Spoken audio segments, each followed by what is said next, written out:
Was it all just a dream? This is my fight song. Take back my life song. Prove I'm right song. It was the night before the election, 2016. Everything seemed to be going as planned. Amateurs and experts alike had already called the election months ago. There's not going to be a President Donald Trump. That's not going to happen. Donald Trump is not going to be president of the United States. Donald Trump will never be elected president of the United States. He's not going to be president. Is there a path to victory for Donald Trump at this point? No. Do you still think she has a 100% chance of winning the election? I do. I'm not sure the Republican Party is going to survive. I would like to introduce to you the next president of the United States, Ms. Hillary Clinton. Thank you all, and thanks to Jay-Z and Beyonce. And thanks to Chance the Rapper and J. Cole and Big Sean. She had no idea who any of these rappers were, but it didn't matter.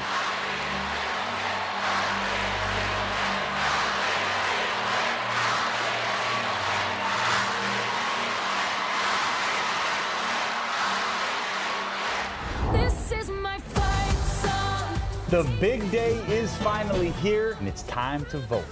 A giddy nation awoke that morning to the news in the New York Times that Trump had only a 15% chance of winning. You know, growing up as a little girl, I never thought I could be president. It's becoming very real. Congrats, Hillary, our first woman president. Ooh, Hillary, all the way to the White House. I waited over an hour to vote. I'm so happy. In Rochester, New York, thousands put I voted stickers on the grave of suffragist Susan B. Anthony. This is the most important election that I have ever voted in. I got to vote for a woman for president. You're making me cry. We finally made it. This is my fight song. Take back my life song. Once the polls closed, before the votes were even counted, the champagne corks were popping at Hillary's victory party in New York City. This has a literal glass ceiling, a glass ceiling they're hoping to symbolically burst through tonight. Let's be one nation, indivisible, with a kick-ass president. Meanwhile, just 17 blocks away,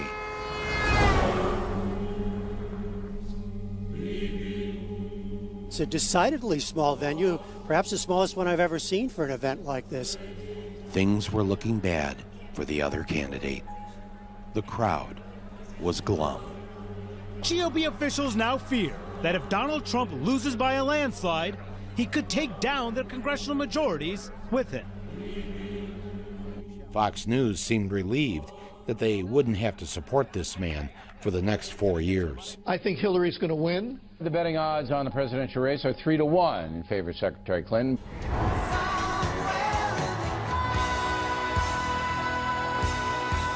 Look at all these wins we're projecting for Hillary Clinton right now. She wins New Jersey with 14 electoral votes. Mrs. Clinton is also performing strongly on the East Coast. Massachusetts, Maryland, and Illinois with 20 electoral votes. Hillary Clinton projected the winner. No huge surprises thus far. Then something strange began to happen. Big news for the first time tonight, really big news in the presidential race. We can project that Donald Trump will win the state of Ohio. Donald Trump will carry the state of North Carolina. and that is huge for Donald Trump. This is exactly what he needed to do. Donald Trump will carry the state of Florida, state of Wisconsin. He will win Wisconsin. Trump doing very well in Pennsylvania right now. There's a cliffhanger going on here in Michigan. 56% of the vote is in. Look at how close it is. Right now, Donald Trump is ahead. It's completely flipped now. To make matters worse, Fox News was using my name. Michael Moore, who knows white working class voters, has made movies about them, grew up in Michigan, had been saying all along to the Democrats, dismiss him at your own peril. And he said, I'm warning you, I know the people who live in my state, and I know how they think, and I know what their concerns are.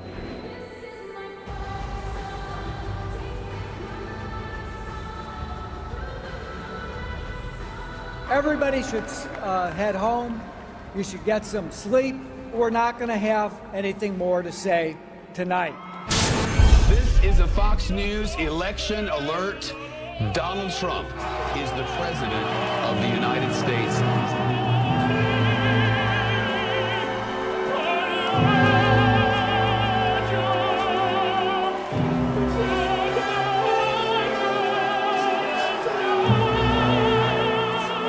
It looked like a perp walk. He had written no victory speech. Never did a group of people look as sad to win the presidency as this crowd.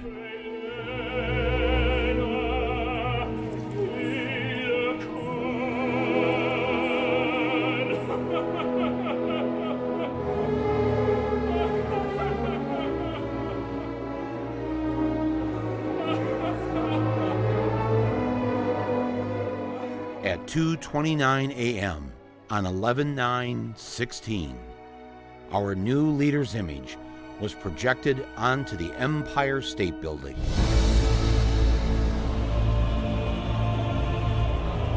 How the fuck did this happen?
Yes, it was the Russians. And of course, it was James Comey. What a job. But history will record that no one was more responsible for Donald Trump being in the White House than this woman. That's right, Gwen Renee Stefani. Allow me to explain. Ladies and gentlemen, my father, Donald J. Trump. What you are about to witness is a fake announcement for a run for President of the United States. This idea was cooked up by Donald Trump when he found out that NBC was paying Gwen Stefani on The Voice more than they were paying him to star on The Apprentice. He paid a bunch of extras, $50 apiece, to be his cheering supporters. He would prove to NBC that he was more popular than Gwen Stefani, and then they would give him more money. He would also show them how good he was at improv with his fake presidential announcement. And that's when things went off the rails. They sweated like dogs. I'm really rich, I'll show you that. They do a website, it cost me $3, that I got from China in a war. The sun will rise, the moon will set. He wasn't a cheerleader, he was the opposite. Even our nuclear arsenal doesn't work. I think I'm actually a very nice person. We have nothing. I just sold an apartment for $15 million to somebody from China. I learned so much just sitting at his feet, playing with blocks. They're rapists, and some probably from the Middle East.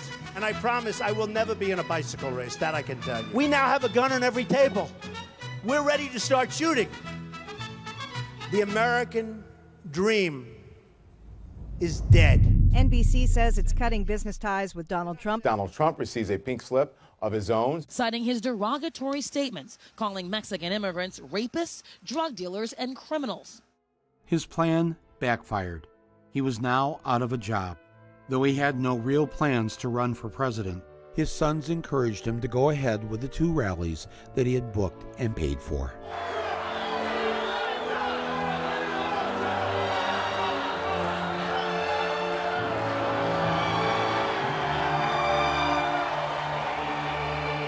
As he looked around at the adoring masses, a crowd the size of which he'd never seen before, he had his epiphany. Unbelievable! Unbelievable!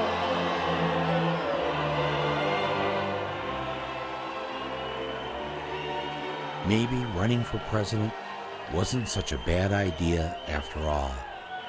In fact, it was a brilliant idea. Fuck Gwen Stefani and fuck NBC. I'm going to be king of the world. There was no one happier with this decision than the nation's media. Trump was about to become their cash cow, and NBC could now put him on TV for free. First, he gave them a good laugh. We better be ready for the fact that he might be leading the Republican ticket. Next, I know you don't believe that, but I want to go on. Then, he started telling them what to do. But I want the cameras to span the room. Go ahead, fellas, watch. They don't turn them. They don't turn them. They don't turn them. Go ahead, turn them. Look, turn the camera. Go ahead. You with the blonde hair, turn the camera. Show them how many people come to these rallies. Then he started dictating how the interviews would be conducted. Hey, welcome back to Morning Joe. Let's bring in right now on the phone Donald Trump. How are you doing this morning, first of all, Donald? I'm doing good. I did a phoner. It's always good when they take you by phone. That means you're hot. We do phoners to meet the press. Donald Trump himself. Good morning, Chuck. Welcome back to Meet the Press, sir. Good morning, Chuck. I'm joined now on the phone from New York. It's so much easier, folks. You sit home. Hi, how you doing? How's everything going? And then, just for fun, he'd mess with them by keeping them waiting. Like on this day in Portland, Maine. Frontrunner Donald Trump expected to speak at a campaign rally in Portland, Maine. And waiting. So we're just expecting him to come out here in just a few minutes. And waiting. We're awaiting his remarks moments from now. Not on stage yet, as you can see. Once again, we're standing by live. The candidate is just not at the... Go ahead and toss it back to you. I think you're telling me Trump's coming out now, Craig? No, you're good. You're good, Hallie. You're good. Oh, I can keep He's going? not coming out yet. Thanks. What will he say? We are, again, waiting. He can't seem to get a rally started on time. Watching that podium. And any moment now. A Fox News alert, still waiting for that Donald Trump. Let me show you. They're even up in the balcony. Take a look. Supposed to begin about 25 minutes ago. Donald Trump. False alarm. A bunch of people coming. Not one of them is Donald. He's getting ready to walk over to that lectern. Any minute now. We've been watching and waiting for the better part of the half hour here. I imagine he got a kick out of seeing just how long they put a live TV camera on his empty podium. let's just keep a watch here because... Let's go. Donald Trump. Thank you so much. What a turnout. What a turnout. If you go back to the rallies, let me ask you a question. Did you put the rallies on because they were of news value or because they were driving ratings? Well,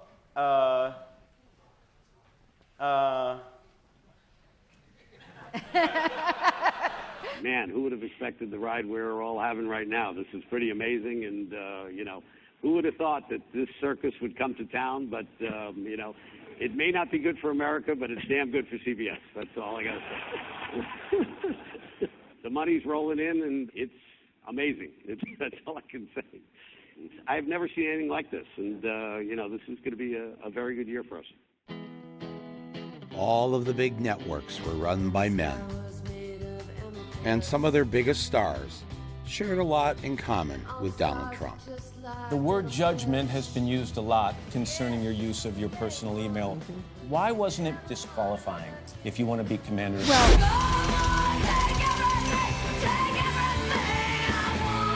She has to learn to do it with humor, and when she doesn't now, she's being kind of aggressive. And I'm Mark Halperin. And I'm Donald Trump. Do you think the email crisis contributed to the question of trust? Was certainly not a choice I would do again. Okay, I want to hear you out on this. You've said, I'm sorry, That's I right. made a mistake. That's it was right. the wrong thing to do. That's right.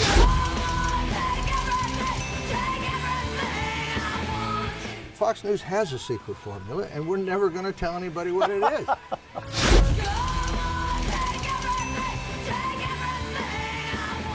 There's got to be some downside to having a woman president, right? Something.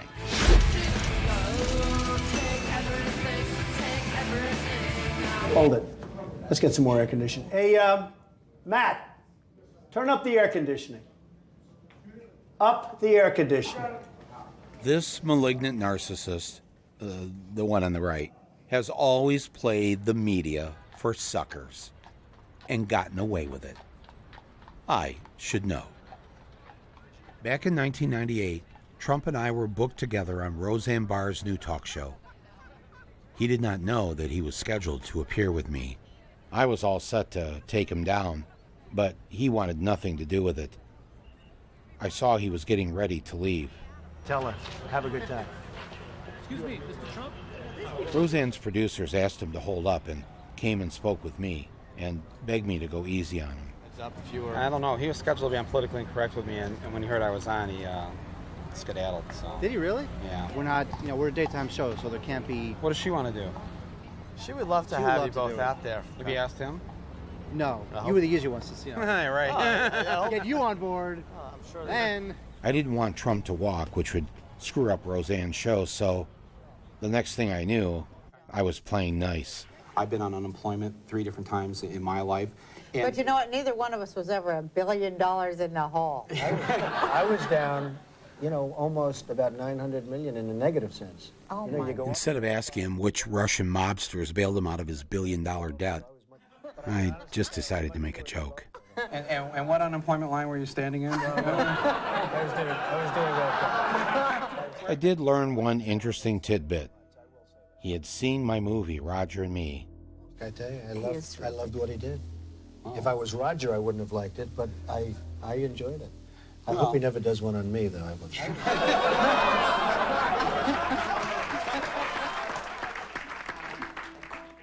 It's very interesting, Bill, because I met Michael and had dinner with Michael years ago, and I found him to be a really nice guy, great guy.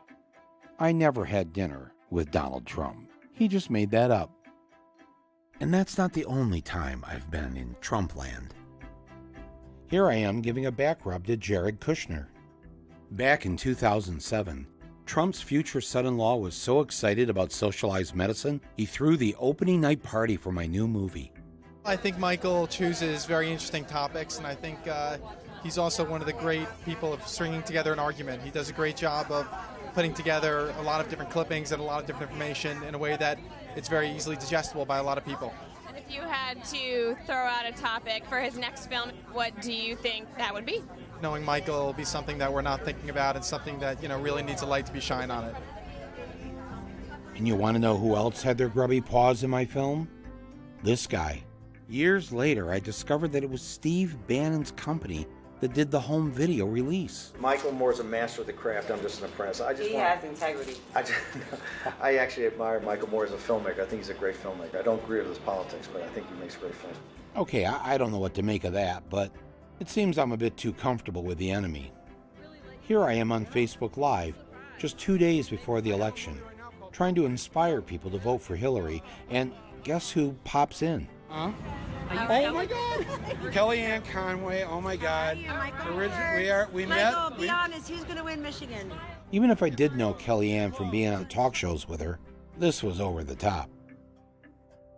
As I snuggled there with Kellyanne on Fifth Avenue, 66 floors above us, sat the soon-to-be president, snuggling his bucket of KFC. And it made me think, how well did we really know Donald Trump?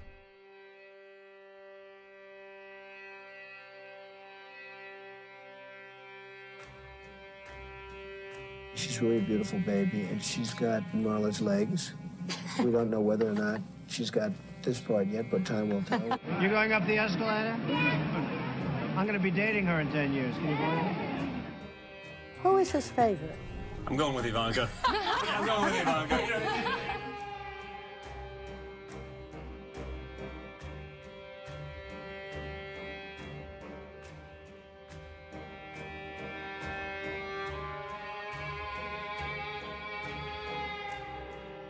She's 6 feet tall. She's got the best body.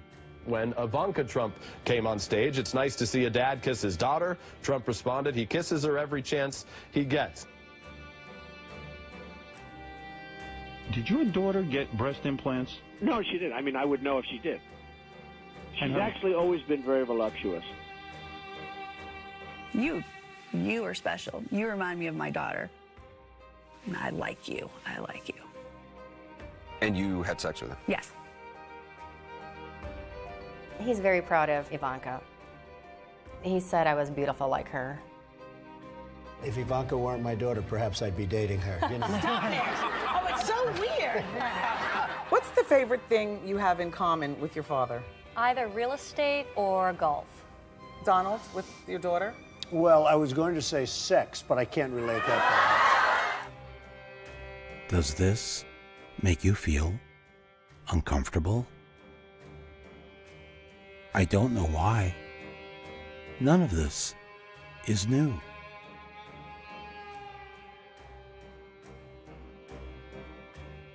He's always committed his crimes in plain sight. We expect to be successful in court. We knew about this. Should he have ever been able to build or own another apartment building? He did this too, right? Demanding the execution of 5 innocent black teenagers. And let's all hate these people, because maybe hate is what we need if we're going to get something done. You don't know who did that crime. And we all definitely knew about this. All I want to do is see this guy's birth certificate. And yet, neither you nor I called or wrote NBC America's boss, Donald Trump, to have an admitted racist removed from the air. Can never satisfy them. His racism, his misogyny. To have the owner come waltzing in when we're naked in a very physically vulnerable position.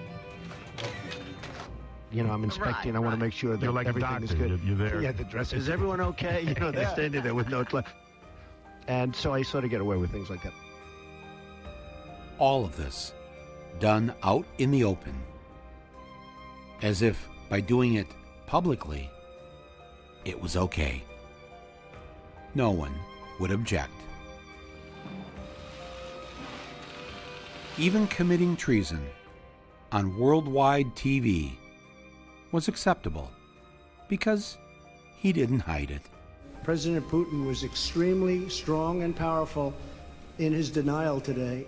Trump loves the strong man, the autocrat, the dictator. Take these 2 strongman CEOs. They go way back. The one on the right became the governor of Michigan before the one on the left became the President of the United States. Before Donald J. Trump would be unleashed on the world, we here in Michigan got a coming attraction for what you would all soon experience. It began in 2010 when a Republican named Rick Snyder was elected governor of Michigan. He had no experience in public service, but he was very, very good at foosball. Oh, not again! And he was very, very rich. He had been CEO of Gateway Computers. You remember, right? The piece of shit computer.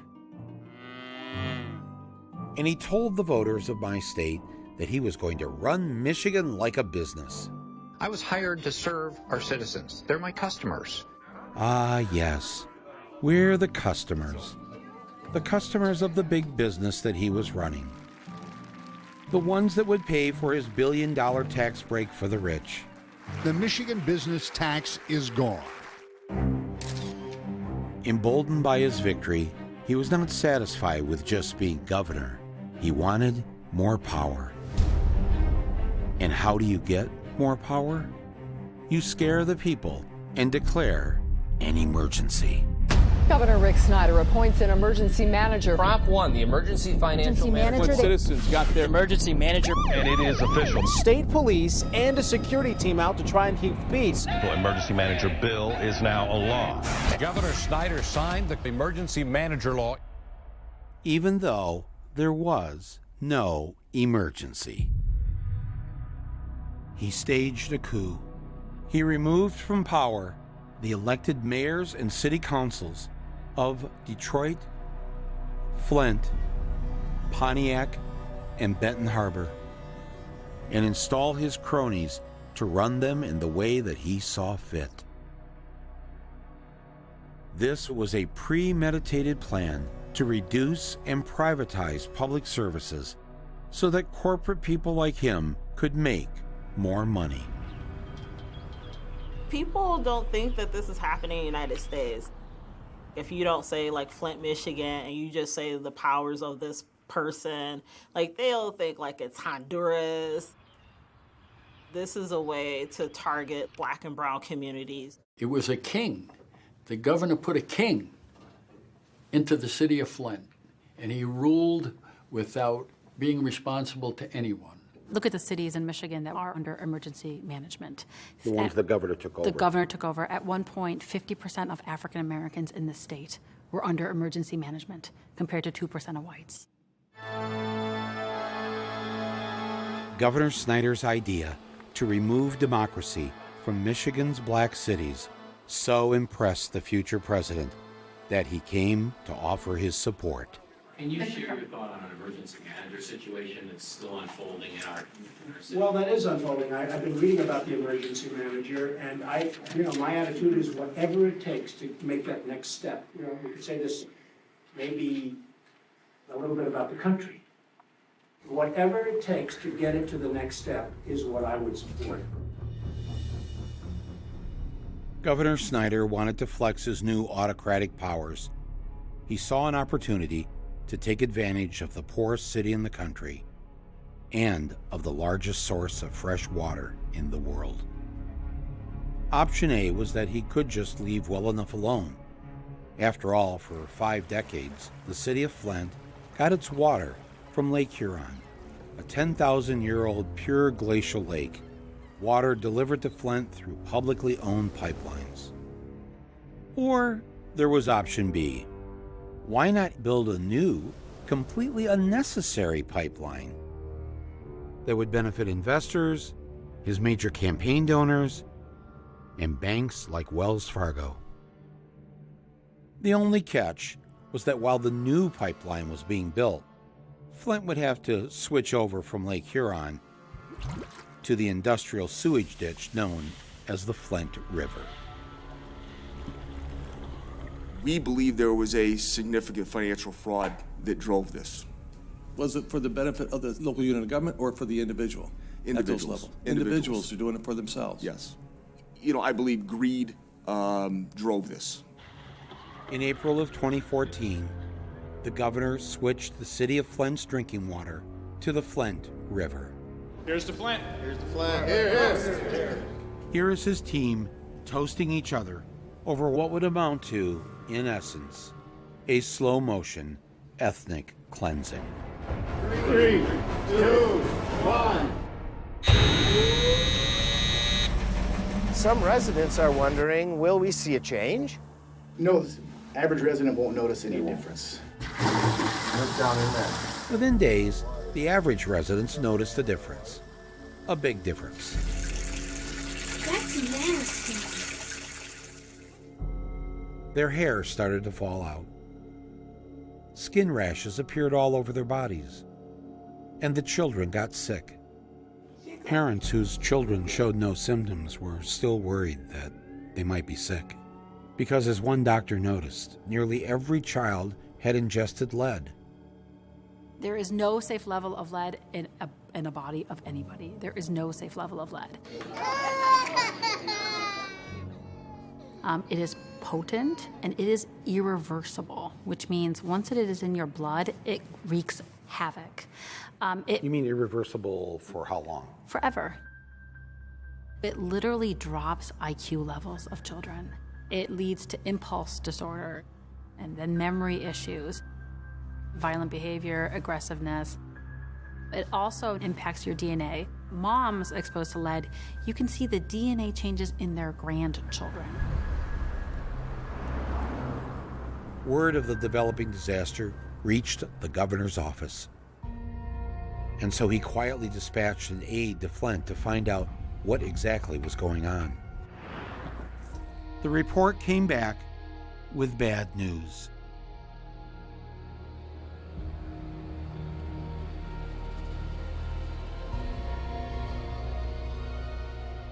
The state investigator recommended switching immediately back to the Lake Huron water. But the governor seemed to have other thoughts, like getting PR people to make the problem go away. Water that is leaving the plant is always assured to be at the top notch of quality. For the governor, there was an even greater tragedy. The Flint River water was corroding the auto parts at the General Motors factory. When the governor heard this, he blew his top. After all, General Motors had donated hundreds of thousands of dollars to the Republican Governors Association to help elect candidates like Rick Snyder. And here he was, damaging their property. For Governor Snyder, that was a bridge too far. He immediately ordered the water in Flint to be switched back to Lake Huron, but only for the General Motors factory. The people of Flint would continue to drink the poisoned water. Nobody's going to believe this, that the one GM factory that's remaining here in Flint, they got to hook back up to the fresh, clean Lake Huron water, and everybody else. And we were like, well, what's happening to our bodies? And they were like, they went back to, it's safe as meeting all federal and state guidelines. And that was like the drum. But the auto parts that had to be washed in the factory had to have the clean, pure water. Yeah. From Lake Huron. Yeah, because profit reigns supreme. We didn't own General Motors. That's why we didn't get like the clean, safe water. So, you know, Trump is looking at this whole Flint water poisoning, and he's got to be thinking, wow, the governor got away with poisoning a majority black city? What will I be able to get away with? Look at my African American over here. Look at him. Go home and get a job. Go home, get a job. Yeah, and if there's a group out there, just throw them the hell out. Knock the crap out of him, would you? Seriously. I will pay for the legal fees, I promise. Now there's a remnant. Yeah, he's right there. Hello. Uh-oh.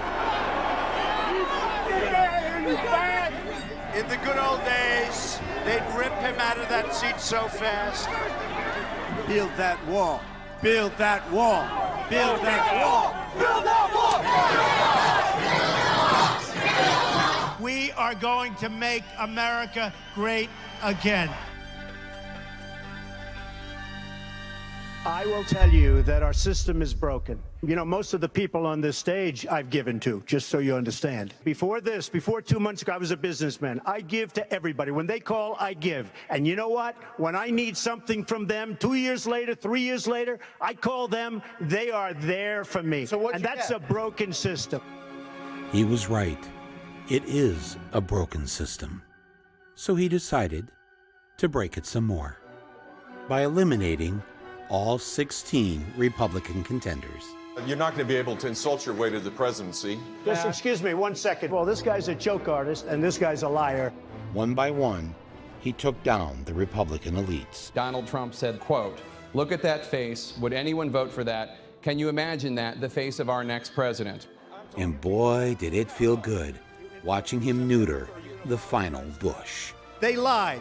They said there were weapons of mass destruction. There were none, and they knew there were none. We should have never been in Iraq. I am sick and tired of him going after my family. Excuse me, 1 second. No. I The didn't simple want fact to is, get Donald, you cannot take more energy tonight. I like that. Get back in the business of creating a more peaceful world. Please clap. After destroying the Republican Party, Trump decided to outflank Hillary on the left. Unlike her, who voted for the war without knowing what she was doing, I would not have had our people in Iraq.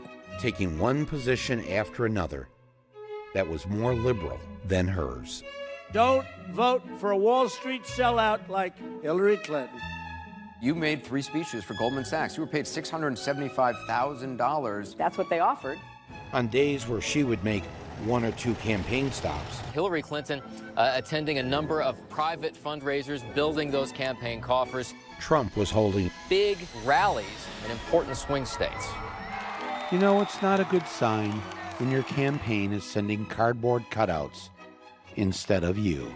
Her approval ratings are still underwater, and so better to send in either surrogates who are more popular or surrogates who can sort of fly under the radar and just visit with volunteers. And make sure that your bumper sticker is just big enough so no one can see it. The American people that live outside the Beltway, that's the real America. That's the real people out there, and those are the real people who are going to go vote by the millions for Donald J. Trump. Real America sees what's going on here. What I would call the real America, which is working class. That people out here in real America think is crazy. There seems to be a misunderstanding about who the real America is. Let me share with you a fact that has never been stated in the press, or reported on the nightly news, or even spoken amongst ourselves. The United States of America is a leftist country. That's right. We are one rockin', shit-kicking, gay-loving, gun-rejecting, race-mixing, pot-smoking, tree-hugging, hip-hopping, anywhere breastfeeding, quinoa cooking, left-leaning liberal nation. Here are the facts. The vast majority of Americans are pro-choice. They want equal pay for women, stronger environmental laws, legalized marijuana, a raise in the minimum wage, Medicare for all, tuition-free college, free childcare, support for labor unions, a cut in the military budget, break up the big banks. Most Americans don't even own a gun, and 75% believe that immigration is good for the U.S., and on and on and on. Heck, Texas isn't even white anymore. Houston had a lesbian mayor. When you think Texas, you need to think lesbian. All power to the people. The values they stood for in the 60s and 70s This is a meeting of American radicals. are now the beliefs of this great land. Put your whole face over that. Yes, there. Those crazy motherfuckers have won. And I love the smell of essential oils in the morning. If America is us, and we're the majority, why is it that we do not hold a single seat of power? Not the White House, not the Senate, not the House, not the Supreme Court. In 50 of our state capitals, the Democrats control only 8 of them. Yet in 6 of the last 7 presidential elections, the popular vote was won by the Democrats, which means the Republicans have won only once in the last 30 years. This is the ceremony that takes place every 4 years, when the votes of the Electoral College are brought in to the U.S. Congress inside baby coffins. What they should do is bury those ballots with the Electoral College itself, the last vestige in our Constitution that was written to appease the slave states over 200 years ago. People, can we please be done with this? The Sergeant-at-Arms remove the protesters from the gallery. The chamber will be in order. The change will be in order. You can't call it a democracy if the person who gets the most votes doesn't win. So if the American people have made it very clear that they want the Democrats running the country, then why aren't they? I'm prepared to make a whole range of compromises. Compromise. Compromise. Compromise. Compromise. Well, we sat down and made a compromise. Compromise. Compromise. Compromise. And real compromises. Compromise. Compromise. Compromise. Compromise. God bless you, Speaker Dana. So when did all this compromising start? As far back as the last president who said, "Make America great again." No, not him. We can make America great again. Him, Mr. Bill Clinton, the man from Hope, Arkansas. Back in the 80s and 90s, Republican campaigns were flush with corporate cash, and they were winning elections. The Democrats, meanwhile, saw their labor base decimated. Labor was so lost, they couldn't even come up with something to put on their picket signs. So what better way to get in on the action than to start acting like a Republican? Bill Clinton went on a tear, launching a mass incarceration of black people, deregulating the banks to let them run amok, shipping 1 million jobs to Mexico under the guise of free trade, eliminating most welfare support for the poor, and making it illegal to marry someone of your gender. That you might have started asking yourself why you should even be participating in the political process. Millions began to drop out. The 100 million non-voters of America were essentially the country's largest political party. Yet neither the Democrats nor the Republicans sought their vote. As the Democrats became more like Republicans, so did the entire liberal establishment, led by the paper of record. Our source was the New York Times. Catering to big business, minimizing social movements like Occupy Wall Street, and cheerleading every war we got into.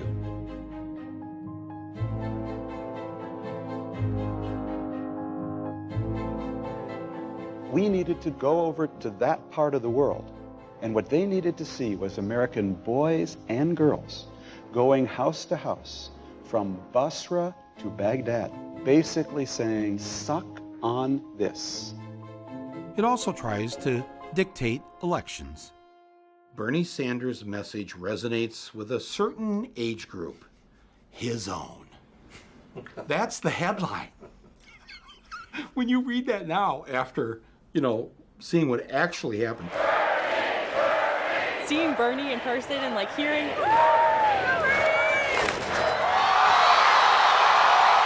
The purpose of that article was to try to stop you. Michael, it was more than just that article. Look, we were a real threat to the liberal establishment.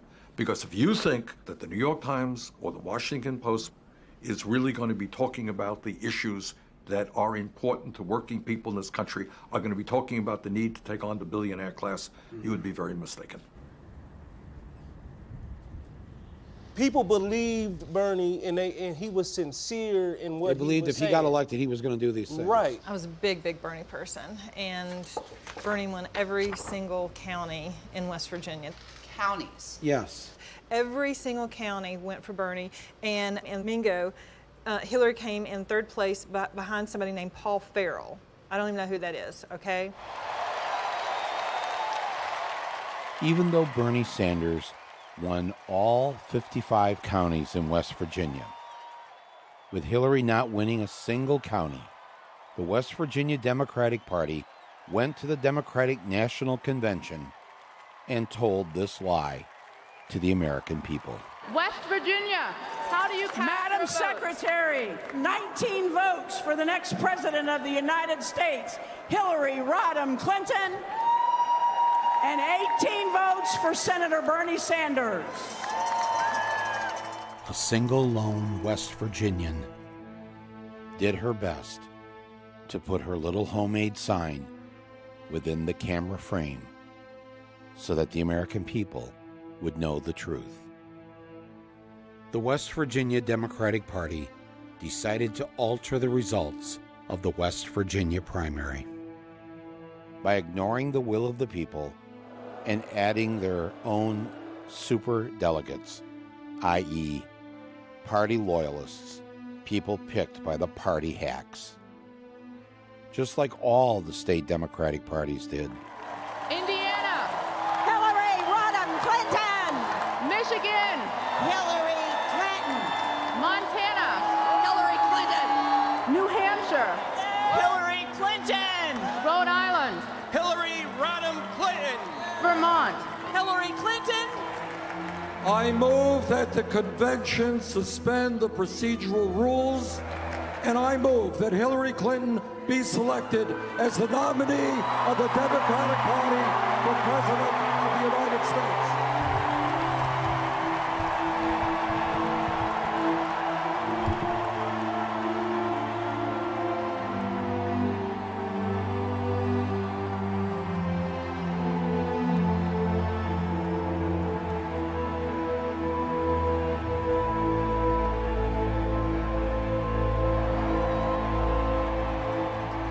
It was a betrayal. People were so disgusted with it. People left the Democratic Party. They just exited. This just tells people to stay home. I think so. Don't bother. Bingo. Yes.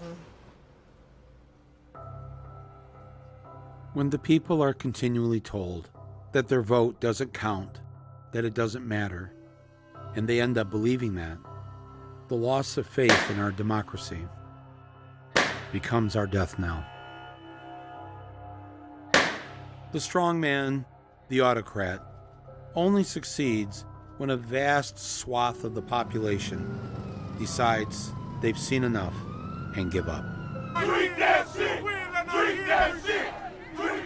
But as the people of Flint protested, the governor and his spokespeople kept lying about the water.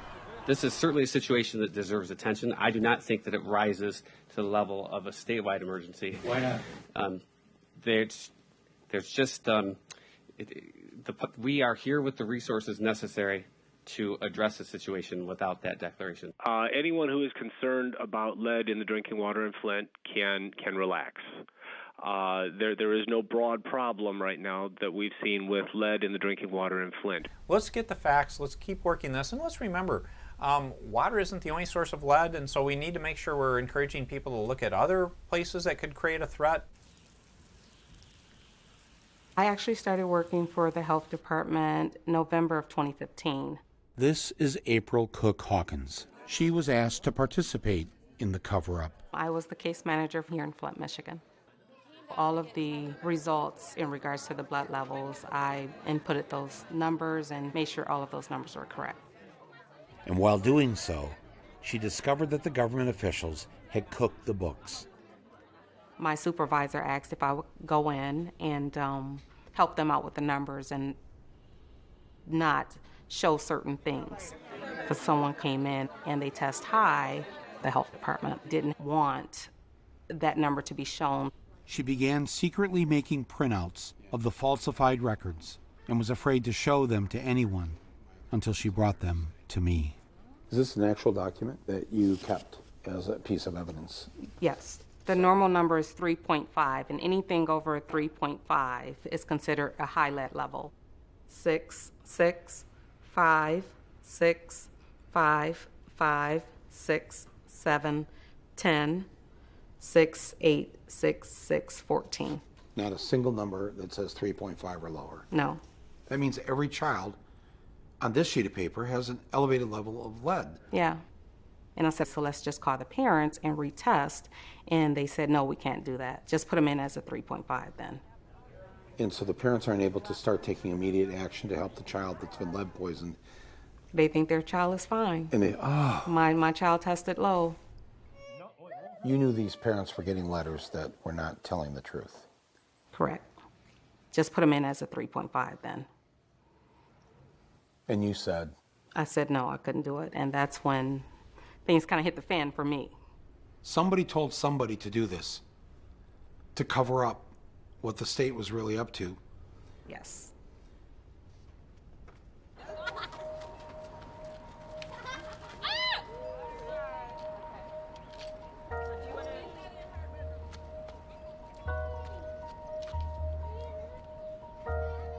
I look at the lifestyles of the kids that's being born into this. You know what they know? They know a bottle of water and a toothbrush and toothpaste is normal. That's how I brushed my teeth in Iraq. I took bottled water showers in Iraq. So I compare how I live now, how I lived in Iraq as far as when it comes to water. I had more water supply in Iraq than I did now.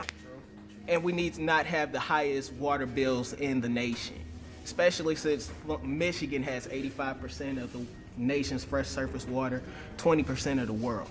You know, then there's people who have to choose between their water bill or medication, water bill or childcare, water bill or car note, water bill or rent. When you have the highest water rates in the nation and the poorest city in the nation statistically, who has time to protest? You might want to, but you have to feed your family. What this disaster created is a prison called Flint.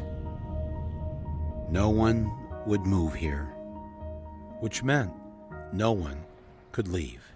If I was going to describe Flint to someone from out of the state that had never been here, I would let them know that we have a very good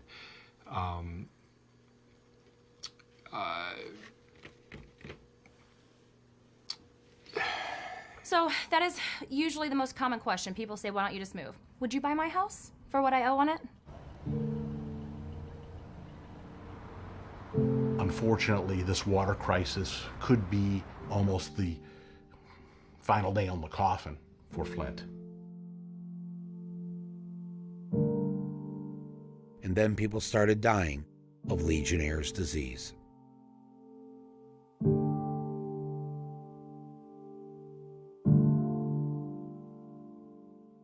This outbreak of Legionnaires was one of the highest in the country, and it was directly related to the water crisis. This is the family of NBA star Flint's own Roy Marble. They lost their mother to Legionnaire's disease, which she contracted from the contaminated water at Flint's hospital. And I miss her so much. I do. And I wish to this day I would have just taken my mom to Ann Arbor. I wish I would have. I wish I would have. And they knew what was going on. That's the sad part about it. They knew what was going on.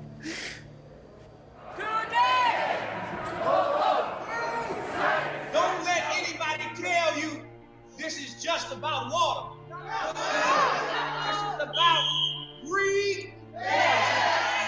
This is about political corruption. Get your hand off me. Don't touch my wife. Don't touch my wife.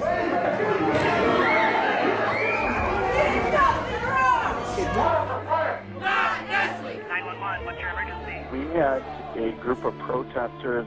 Do you see any weapons? Medical mortars here.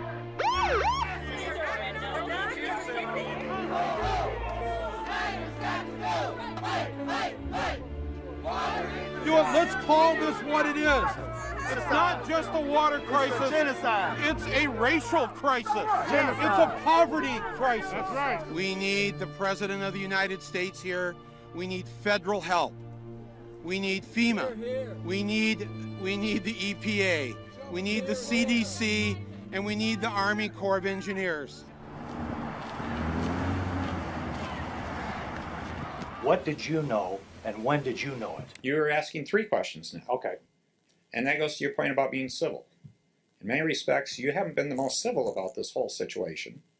And I'm always happy to answer questions. We stayed here to answer additional questions. And we're trying to be open and transparent.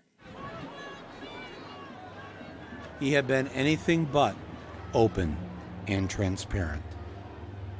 Thanks to an investigation by the Michigan ACLU, the public learned that the governor's office had covered up the poisoning of Flint for nearly a year and a half.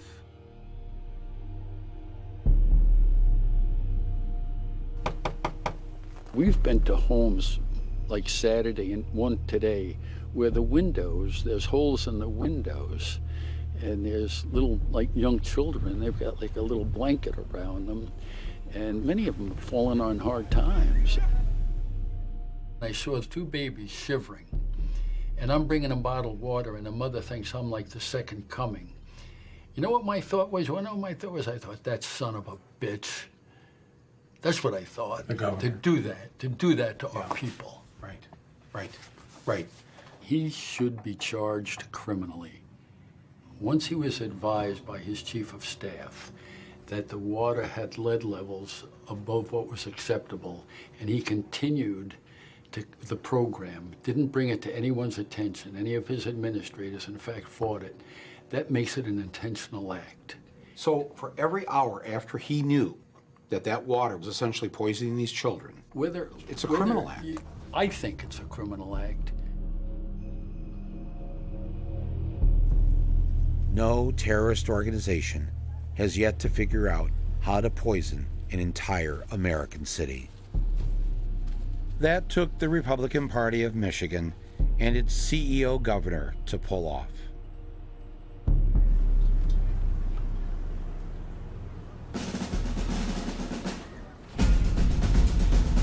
I decided to go and make a citizen's arrest. Here to the governor's office. Okay, just hold on a minute. All right. We'll get something out. All right. Yeah, no. Hi. Hey, how do you do? Ari Adler, Governor's Director of Communications. Oh, great. Oh, thank you. Thank you very much. Sure. What can I do for So, well, I'm here to make a citizen's arrest of the governor, and I'm wondering if you could help facilitate that for me. Okay, no, governor's not here. For poisoning the people of Flint. Well, Knowingly poisoning the people of Flint. there were mistakes made. There was a water crisis in Flint. Water quality in Flint is now testing well below any kind of action level at the federal level. So the water's safe? Some of the current tests are currently showing that it's actually testing better than bottled water. Better than bottled water. I actually have a glass of water here from the city of Flint. I brought with me all the way from Flint. If it is great water, would you mind drinking it right now? I'm not going to just drink a glass of water that I don't know where it came from. I just told you it came from Flint. If you'd like information or You whatever don't. I can do to You think advise this you water's to still help you. poisoned? I do not think that at all.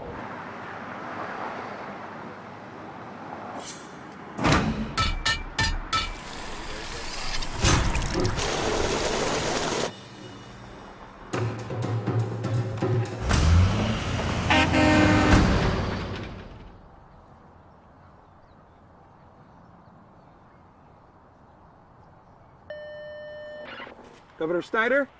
Hello? Hello? Hi. It's Michael Moore. Are you home? He's not coming out. All right. Let's hose him down.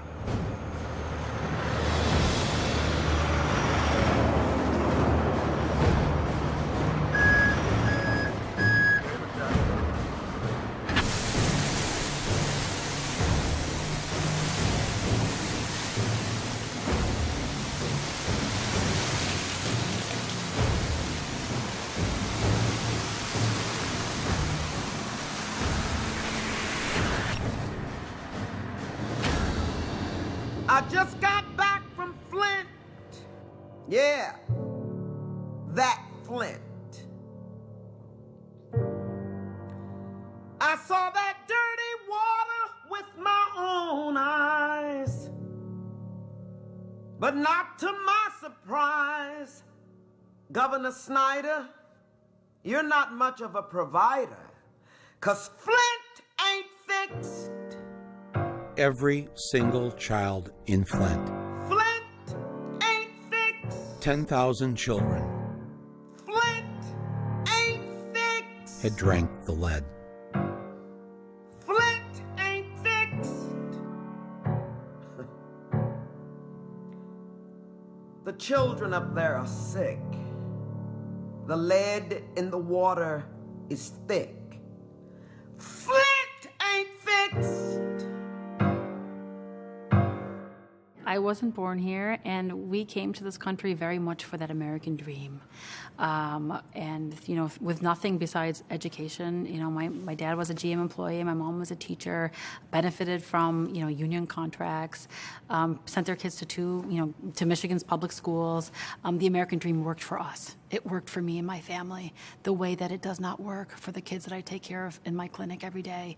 They are literally waking up to a nightmare of injustice, poverty, lost democracy, and that is another lesson we need to learn from Flint.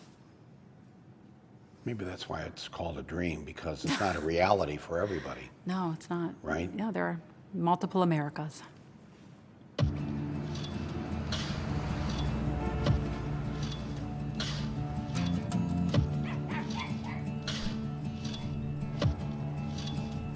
You decided that was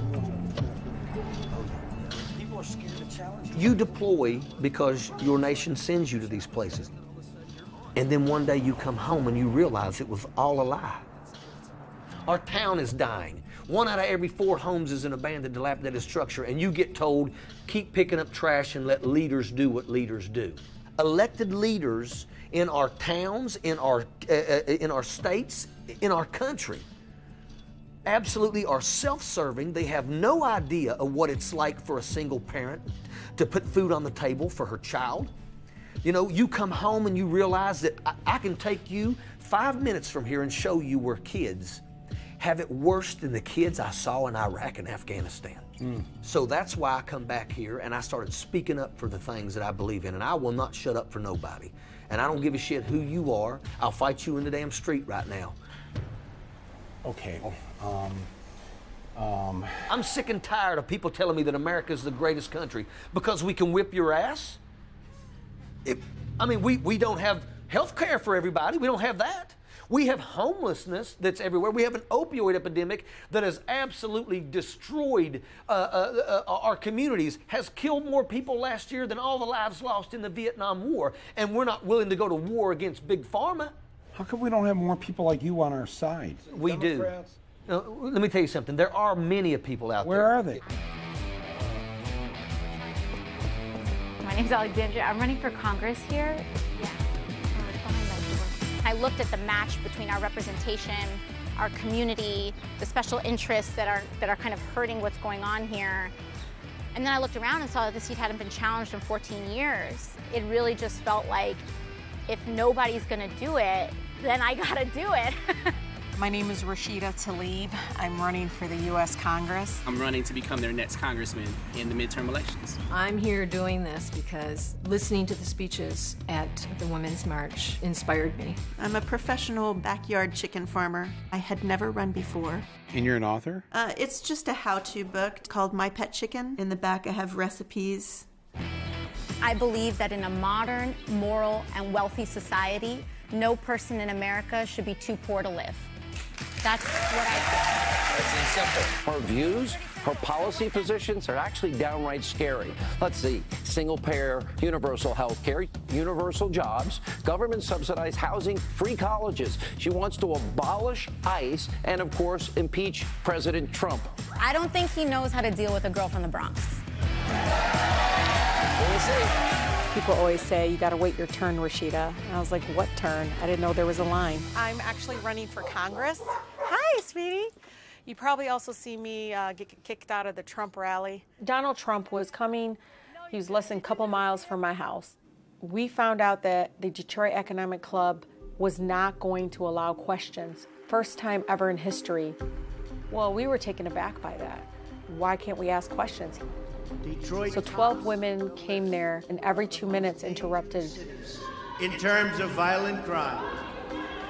Asking questions about what is his stance on labor organizing? What's his stance on sexual harassment? Today I will outline my economic vision. In the coming weeks,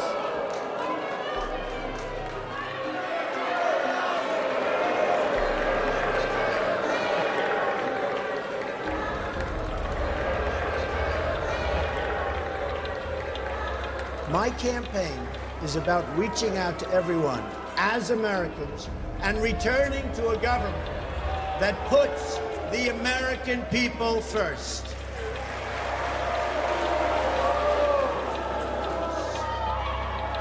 My question was, have you read the Constitution? What part of the Constitution?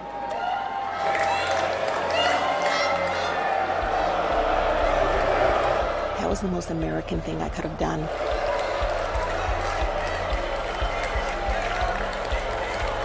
A lot of my colleagues said, oh, it's a little too aggressive. A Democratic state senator called and said, do you think that was really necessary? And two of my Republican colleagues were like, really proud of you, girl. You know, I don't agree with everything, but good for you. There's a sense of respect, ironically, from the other side for the way I approach issues.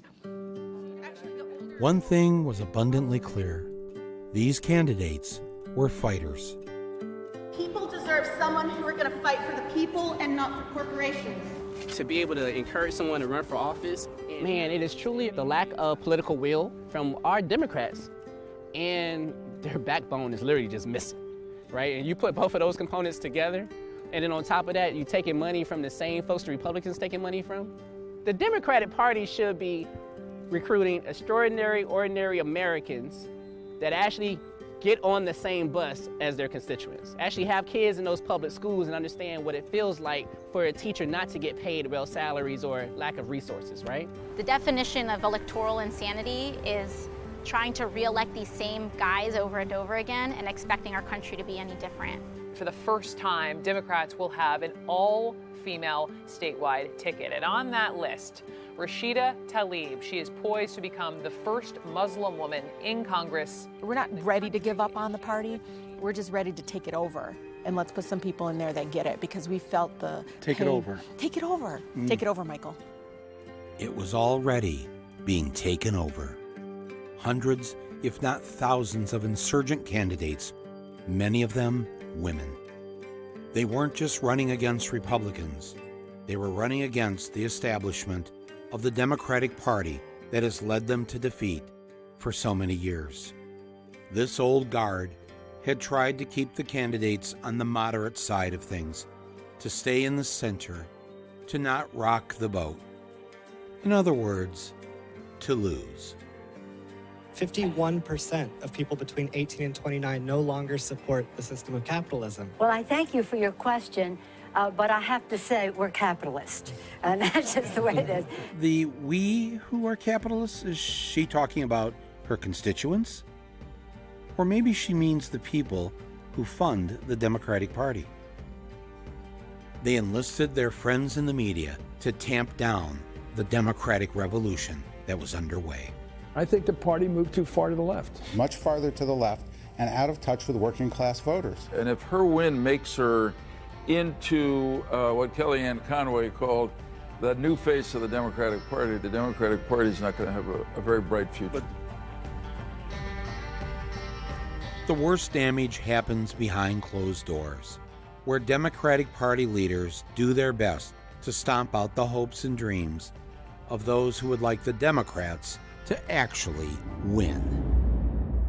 Take the case of Levi Tillemann of Colorado, a Democrat who was running for Congress. Levi was struggling because the Democratic leaders threw all of the party's money behind a more moderate, hand-picked candidate. So Levi secretly recorded his conversation with the number 2 Democratic leader in the House, Steny Hoyer, who then schooled Levi on how this all works. Levi, I want to talk to you about this congressional record. You would like me to get out of the race. That's correct. Yeah. I know you're fundraising for Crow. I am for Crow because a judgment was made very early on. Very early on, before voters had a say, that's fine because the DCCC knows better than the voters of the 6th Congressional District, and we should line up behind that candidate. That's certainly the consequence of our decision. I mean, it's undemocratic to have a small elite select someone and then try to rig the primary against the other people running, and that is basically what's been happening. I hear you, and I disagree. But you were part of that process as well. You said absolutely. Yes, yeah. I've been at this a long time. My name is Alexandria. Getting on the ballot, we ended up rolling into the Board of Elections, and we turned in almost 5 times the required amount of signatures. On the street? We left, and within 15 minutes, these like super high-priced lawyers came rolling into the Board of Elections, demanding to pull our files, looking through every single one, Democratic Party. looking through to see who they could bump off. I'm running a grassroots campaign. I'm not accepting money from Big Pharma and Big Energy. You know, my team, I have received messages from people all over America that says, who's running your campaign? And when I tell them, they are floored. What do you mean by who's? What you mean, like who's your campaign director, your finance director? My campaign manager drives a truck across, he's a cross-country truck driver. Right now, he's in North Carolina driving a truck. I mean, that's his full-time job. And he's another person that will fist fight you in the street for what he believes in. No, I have to fight 2 of you in the street.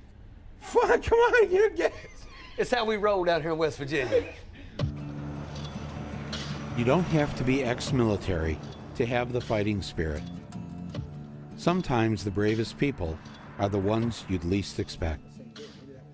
When you're a teacher in West Virginia, you're so much more than a teacher. We're social workers. You know, we're mothers. I know last year I teach seniors. There were 8 students in my class that had me in their cell phone as mom.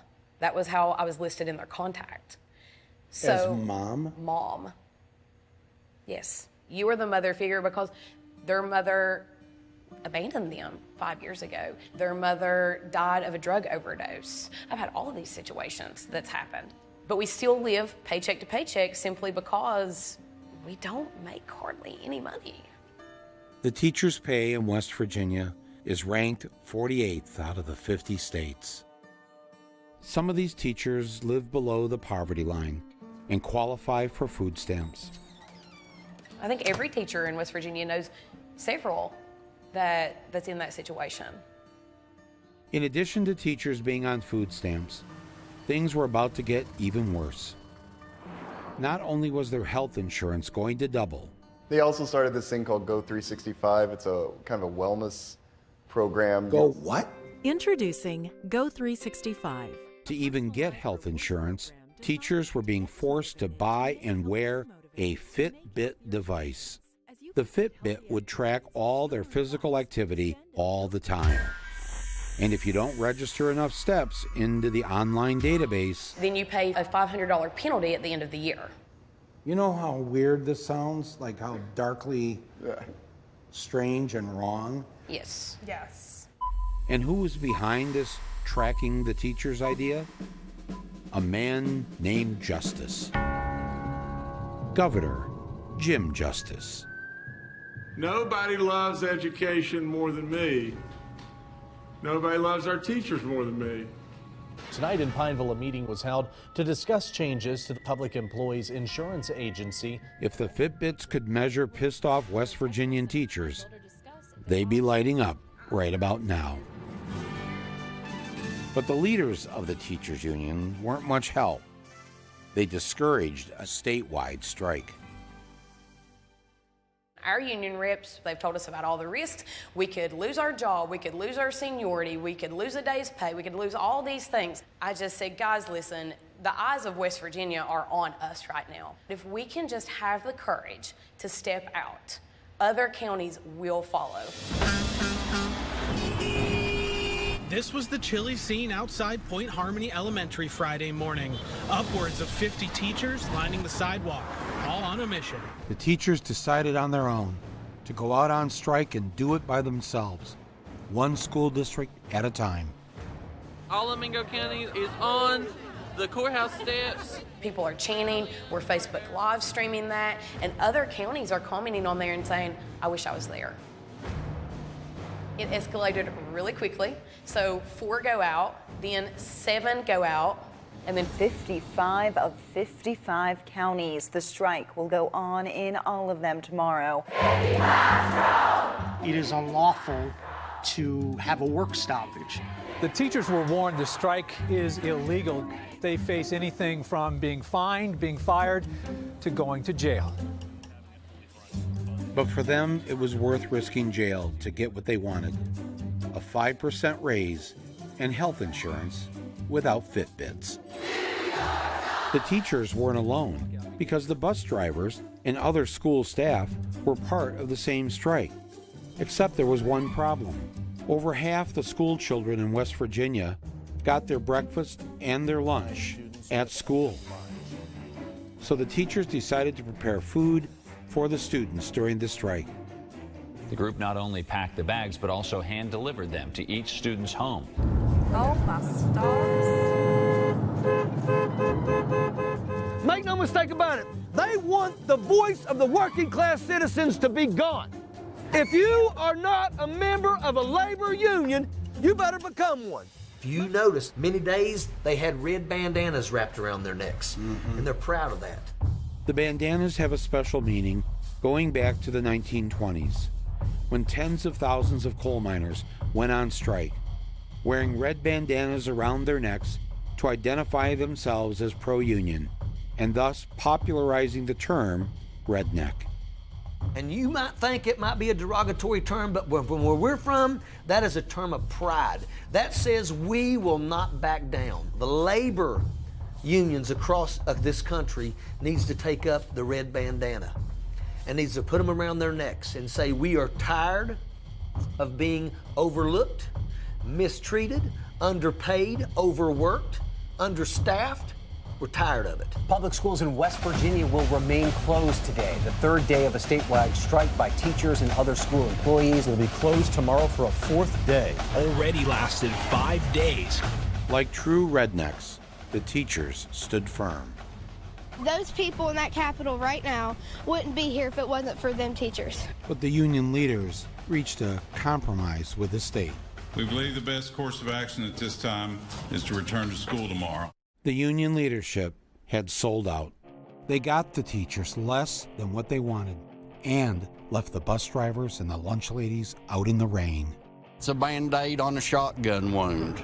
The teachers rejected this and insisted that the bus drivers got the same raise that they wanted. They continued to stay out on strike.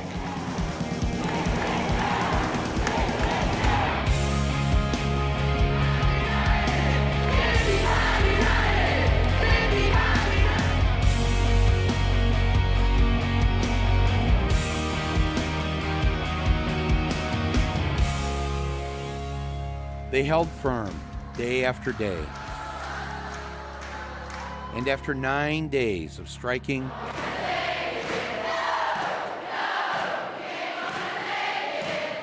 and singing Twisted Sister, the teachers finally won the raise they were fighting for. Not just for themselves, but the same raise for the bus drivers, the lunch ladies, and everyone else. Oh, and the Fitbits? They were finito. The moment we won, we celebrated for like 5 minutes, and then we put the rest of the nation on notice. And it's starting to spread all over Kentucky. Arizona, North Carolina. Oklahoma is pissed off. Now on Monday, teachers right here in Colorado will join in the walkouts.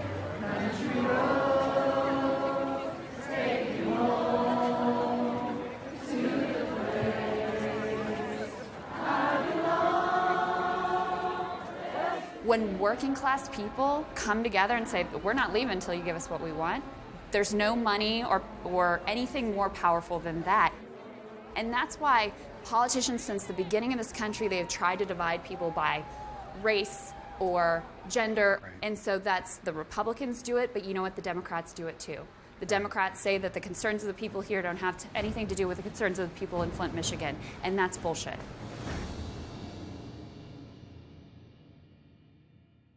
Alright, so here's the plan. I'm gonna go take an Uber in the afternoon before 2:40. From there, I'll go into school campus, load my bags, and get my AR-15 and a couple tracer rounds.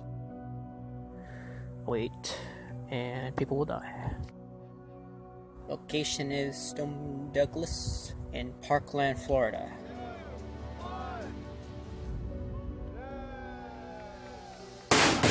Holy shit! Oh my god! Oh my god!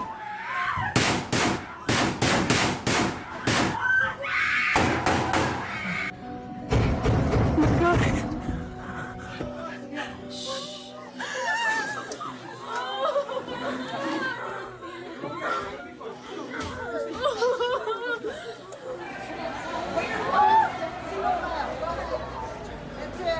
Teachers, make sure you stay with your students, okay?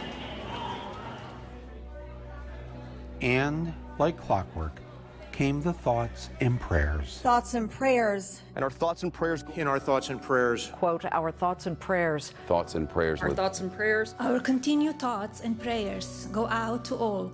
And they always tell us not to make these shootings political. A group of teenagers said, well, that's the end of that. They decided to make it political because it was political. In response to President Trump, I would say this. You want to look back on our history and blame the Democrats? That's disgusting. You're the president. You're supposed to bring this nation together, not divide us. How dare you? Children are dying, and their blood is on your hands because of that. I'm going to happily ask him how much money he received from the National Rifle Association.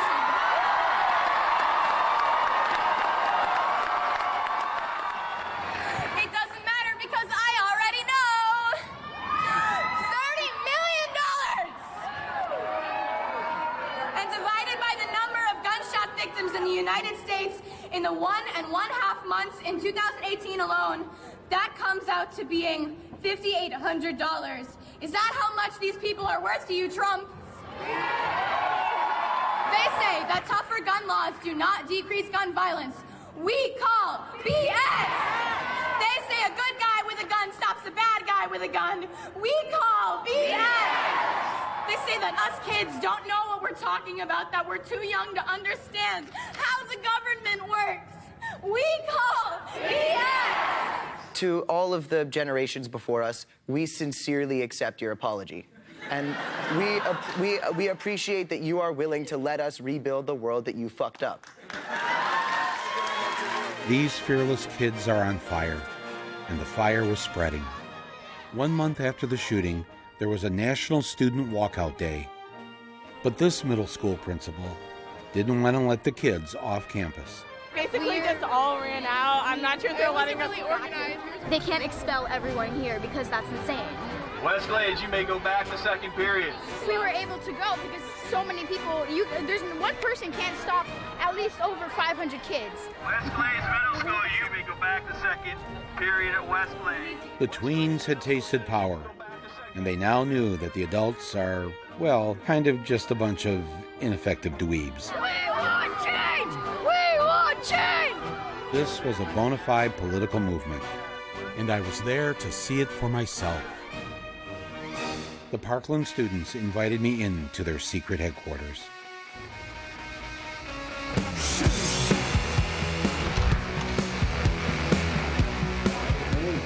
I think it's just insane to think that within a month of this happening, the pace that we've gone at, we have an international NGO that we're running out of an office space in the same city now. 22 students. Being run by 23 walking hormones with probably a lot of ADD in between.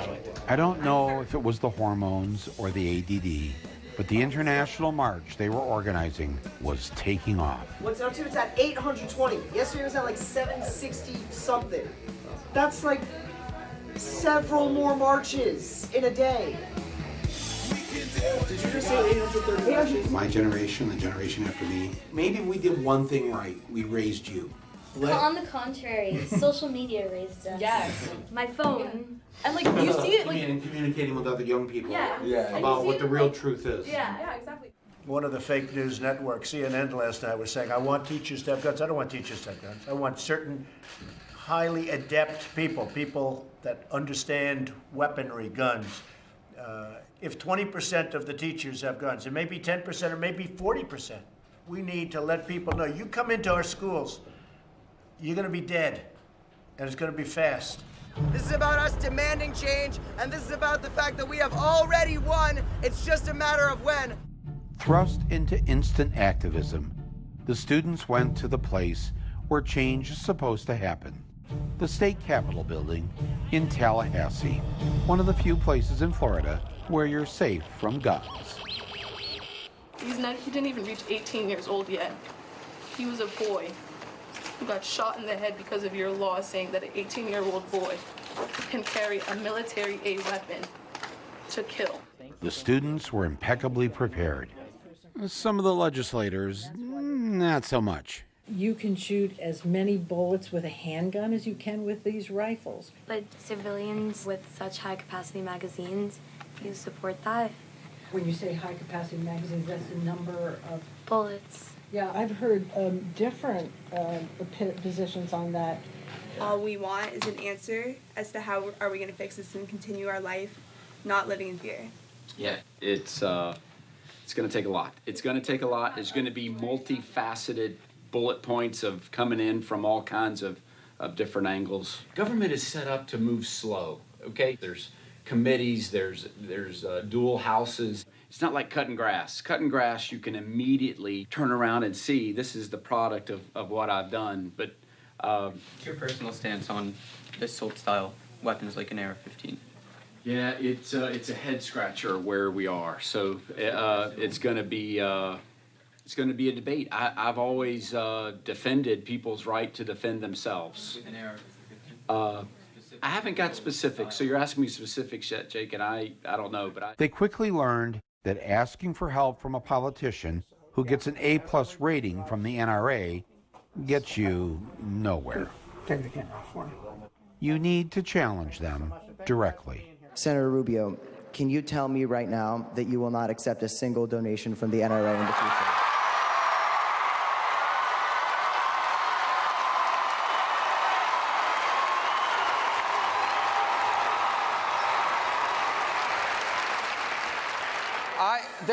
That is the wrong way to look. First of all, the answer is people buy into my agenda. You could say no. Number second, well, Or another option is to vote them out, even if you're too young to vote.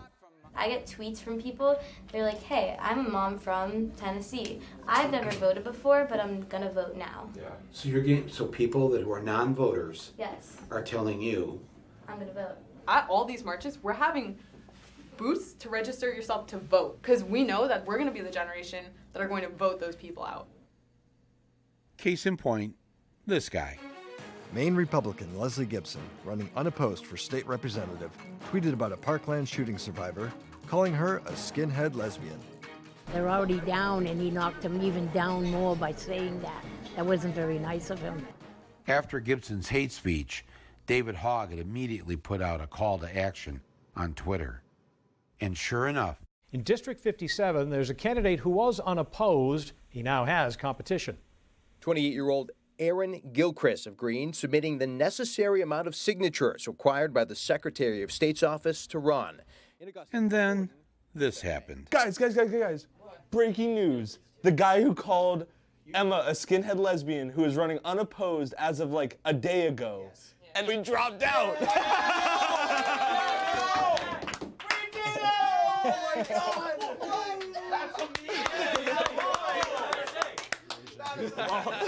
She had just met the deadline at 5 o'clock in Maine yesterday to run against this asshole. I just can't believe that it was a day. It was literally a day. Literally. It's like, both Emma and I failed 2 psych tests today. Oh no. But it's fine. We're changing the world. Like, in hindsight, I'm not going to care about that. What I'm going to remember about this day is getting that woman in Maine, like, pretty much in office. Yeah, not your psych test. Yeah. Another memorable day was this one. Welcome to the revolution. Teenagers organized this all by themselves. No adults were allowed on stage to speak. And with over 700 marches underway in American cities and another 100 globally, it was the largest single day of protest in the history of our nation's capital. Raleigh, North Carolina, Tampa, Florida, Central Los Angeles, all echoing the same message.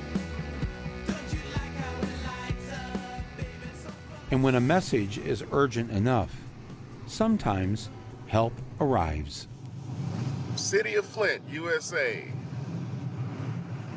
May 5th, 2016. POTUS has arrived.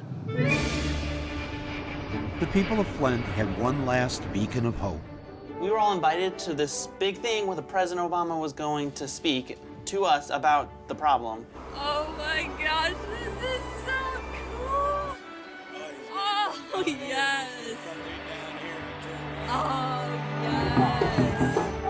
It's finally here. We've been waiting. Once he can make a conscious decision to push this with urgency. While President Obama was on his way to the event, Governor Snyder thought he'd take to the stage and warm up the crowd.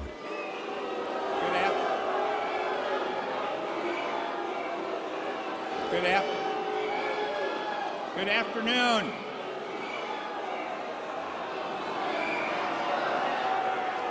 Good afternoon.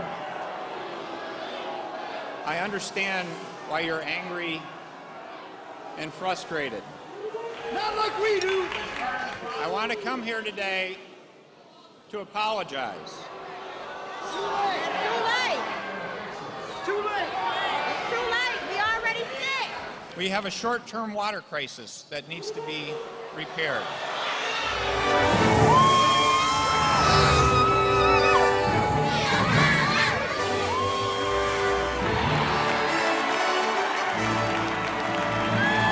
Thank you for caring for us, Obama. Flint's recovery is everybody's responsibility.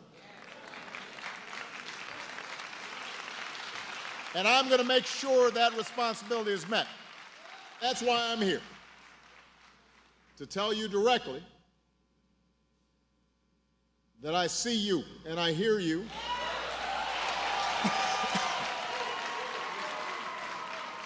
We invest.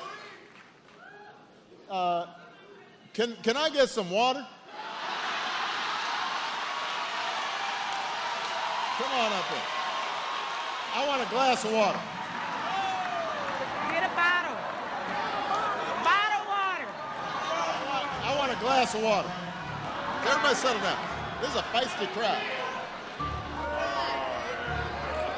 Thank you. I really did need a glass of water. This is not a stunt. What? He wet his lips. He did not drink it. He didn't sip it. He wet his lips. There was an audible gasp in the audience. People were just like absolutely dejected. Why would you do that?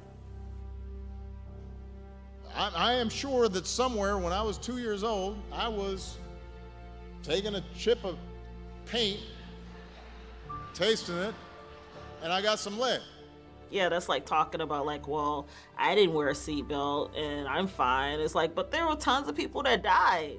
Backstage, the president, sitting at the table with the criminal governor, decided to perform his stunt all over again. You know, generally I have not been doing stunts here, but, you know. That's not what I expected. That's what Snyder did.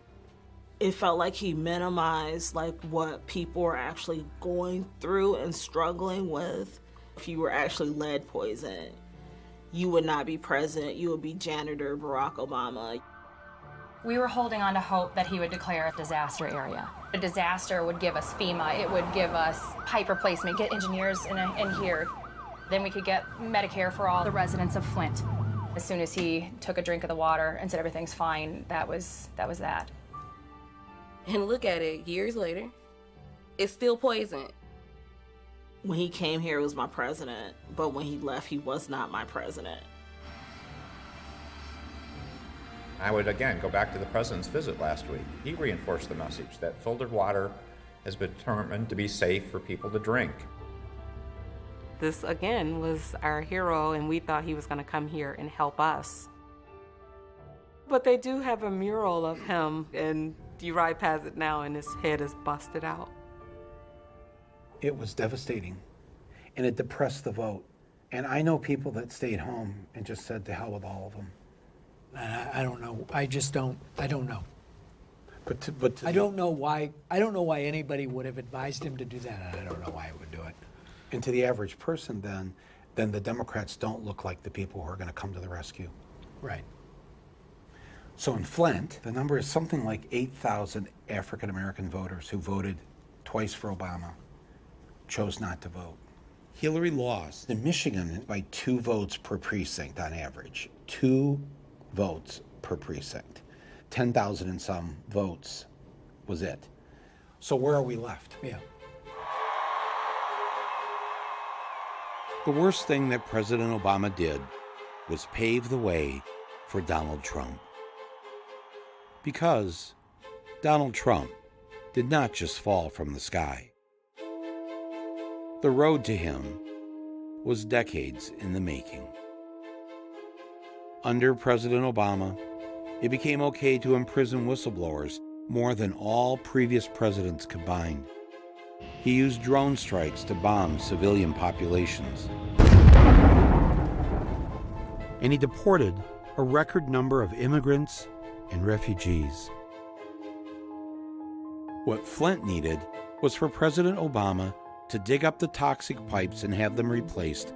But instead of sending in the Army Corps of Engineers, he just sent in the Army.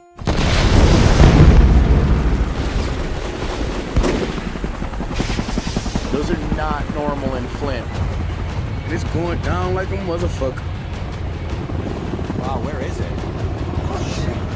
Oh my God, there's another one. What is that? Why are they so low?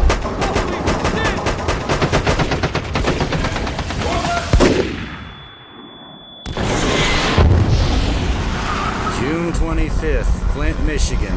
It was like, boom. Didn't warn nobody in the neighborhood. Oh God, this is so insane. And it freaked me out. Obama's Department of Defense decided to use Flint as a training ground to prepare Army troops so they could fight future wars in urban communities. What are you guys doing this training for? It's just to conduct some realistic training. No one in Flint was warned in advance that they would now be used for target practice. A few things broke in our house. Glass started to fall off the table and stuff. What are we going to do? Everybody better fucking get ready. What organization are you a part of? I'm part of the United States Army. U.S. Army? In what other part of this city would they have did this without notifying the people? Why are they doing this in Flint? Like, why here? Probably because the availability of the abandoned buildings. 12:11 a.m. In the city of Flint. See that? Coming to an American city near you. Because if it can happen in Flint, it can happen anywhere.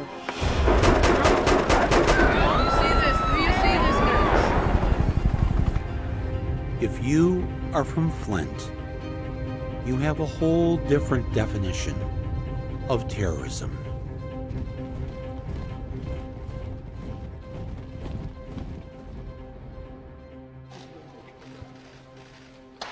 He was the only candidate of the 2016 election, Democratic or Republican, who decided to visit the scene of the crime. Perhaps he wanted to admire the handiwork of fellow Republican Governor Rick Snyder. Somebody once asked Donald Trump, how do you handle being at the center of all of this media attention, the whirlwind around you? How do you weather the storm? And he looked up and he said, I am the storm. I am the storm.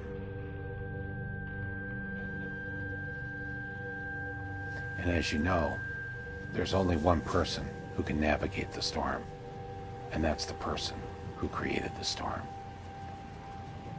And And the rest of us are just looking for cover.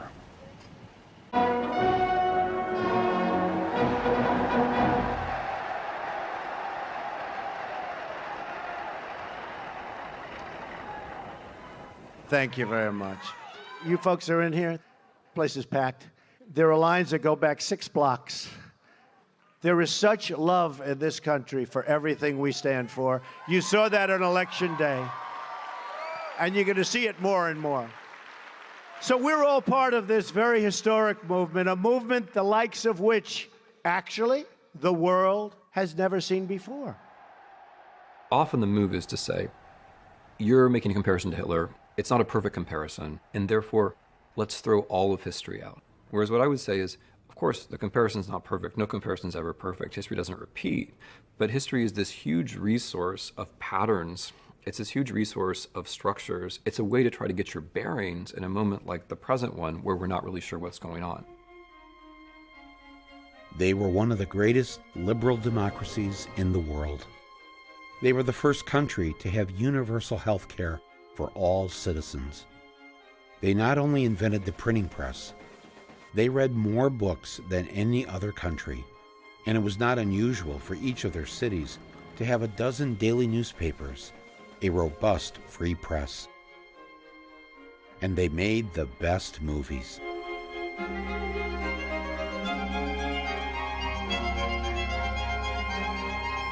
The art, the culture, the science, they were considered the most intelligent people on earth. In November of 1932, they elected an immigrant, an Austrian, to be their leader. He had no political experience. He didn't talk like a regular politician. He just told it like it is. It was so refreshing. Women loved him. Children were always excited to see him. Oh, and he loved animals. Look what Hitler dines on. Not even soup for the ascetic vegetarian. Just a couple of crackers for a victory banquet. He told jokes, he told stories. He was a great dancer. He talked about putting Germany first. And when German football players disrespected the national anthem, they were punished. He talked about creating jobs for everyone. He built roads and infrastructure and camps. He knew how to use the new media, radio, newsreels, and in 1935, he started his own TV network 4 years before Americans were introduced to television. Heil Hitler! He even knew how to use fake news. Im Lager Juden von verschiedenen Berufen haben die Gelegenheit, ihr Berufsleben wieder aufzunehmen. Oh, how the crowds flocked to see him. But his Nazi party only won 32% of the seats in parliament, which the Germans called the Reichstag. The popular vote was won by Germany's left liberal parties. Hitler wanted more. A few weeks after his inauguration, there was a terrorist incident. Somebody set the German parliament building, the Reichstag, on fire. Many believed it was the Nazis who did it in order to create a national emergency.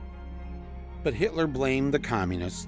The Communist Party was banned, and their seats in Parliament taken away. The liberals were vanquished, and the public supported Adolf Hitler, taking complete control.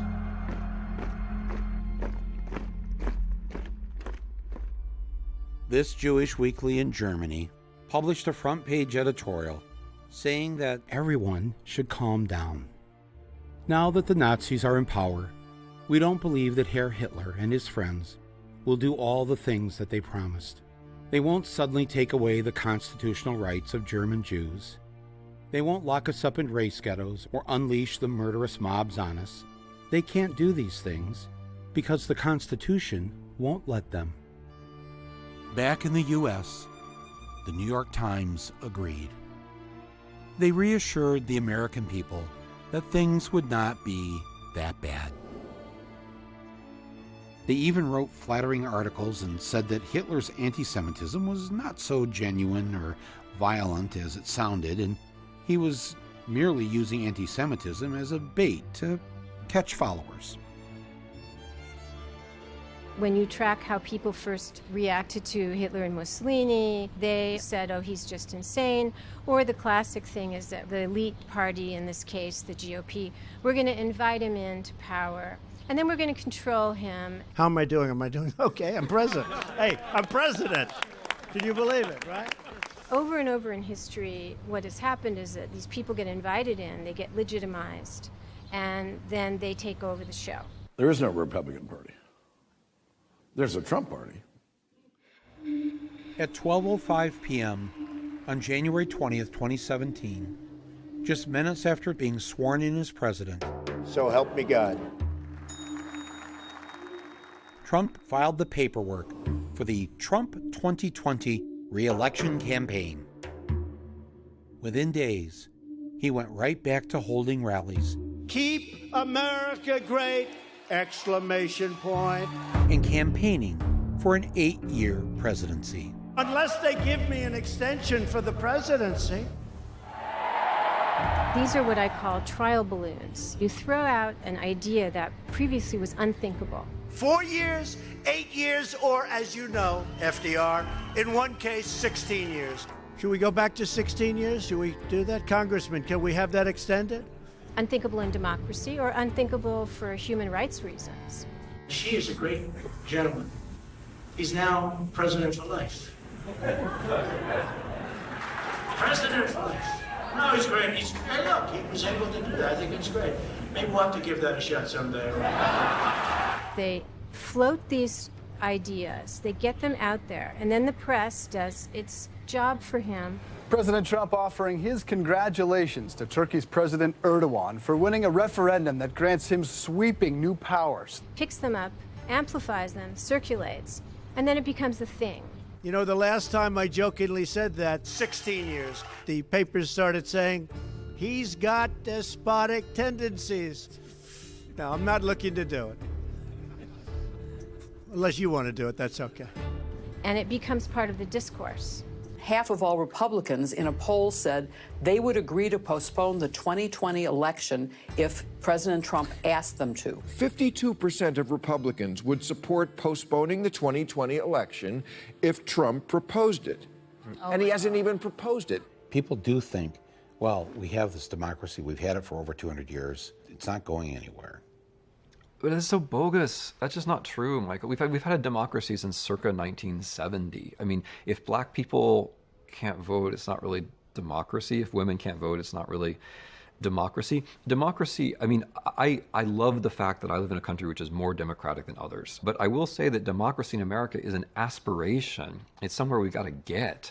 I mean, when only half the population is voting, when there's unlimited money in politics, we're not there yet. Over 1 million new jobs, companies investing billions in America, stock market reaching all-time record highs, our country strong again. Never in American history has a president kept more of his promises in his first 2 years in office. Not the promises he made to the voters, but the promises he made to his fellow billionaires in the ruling class.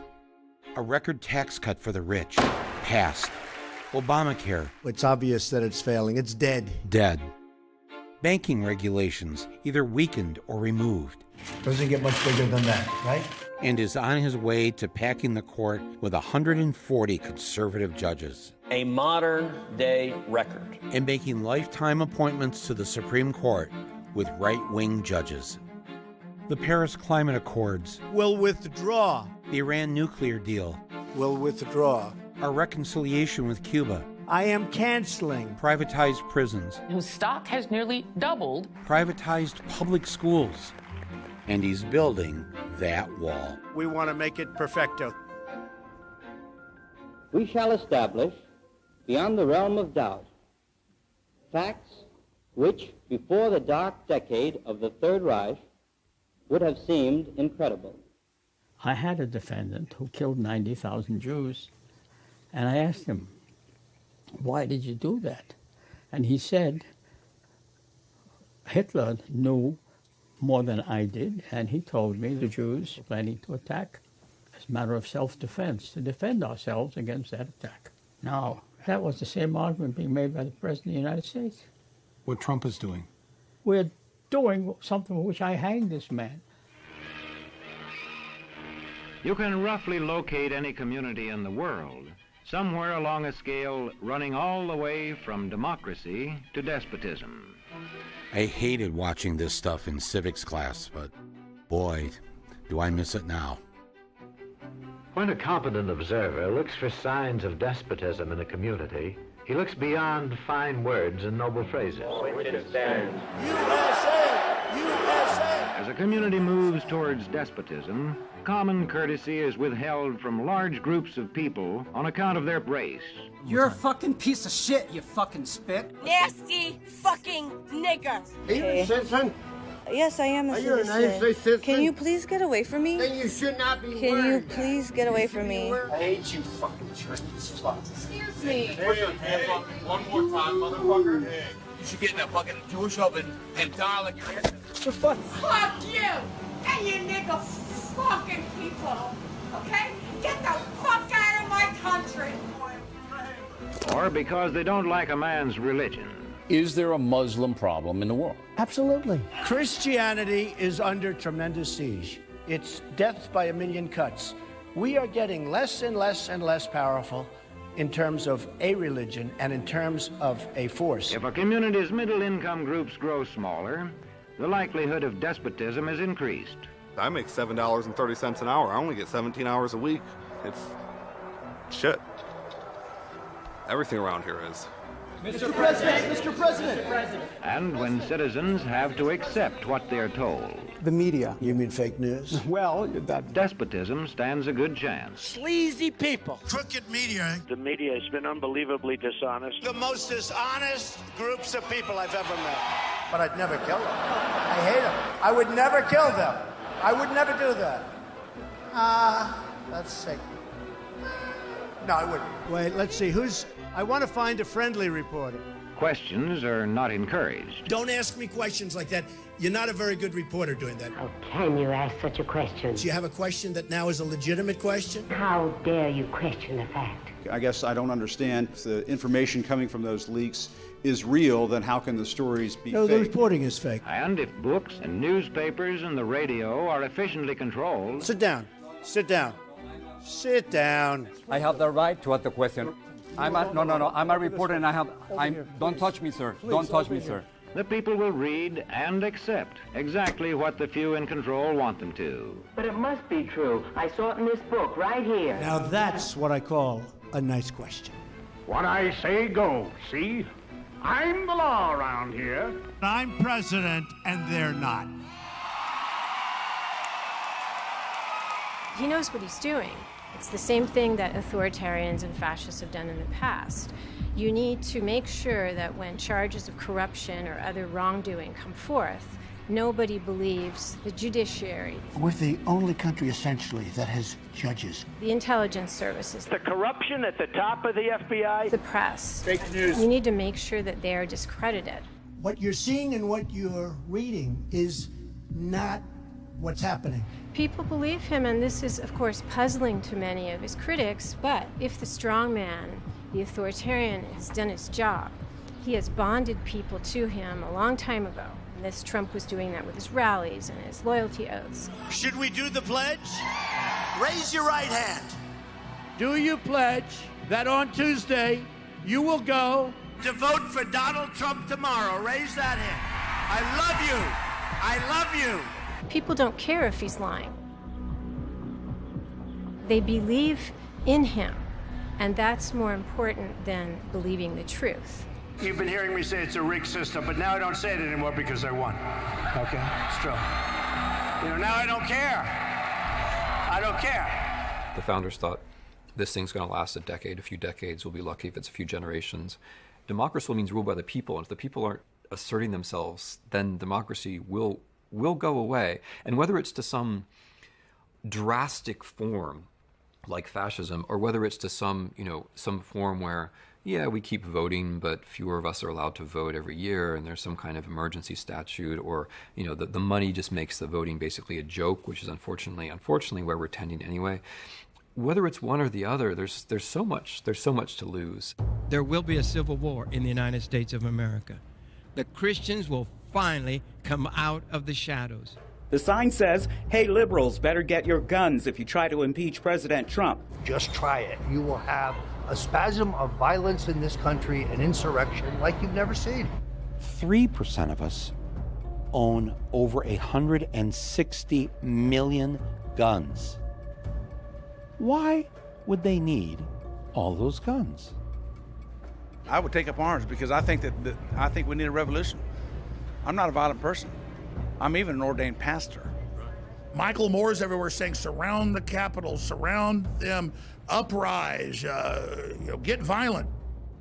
How did I know? I told you, I'm not that smart. We're in literally a 10 or 20 year struggle for the future of the country, and that's where you're just going to have to man up, toughen up, just like our forefathers, right? We're going to have to do exactly the kind of effort they had, and we can win. The white establishment is now the minority. You ready to shoot Barry? All right, let's go.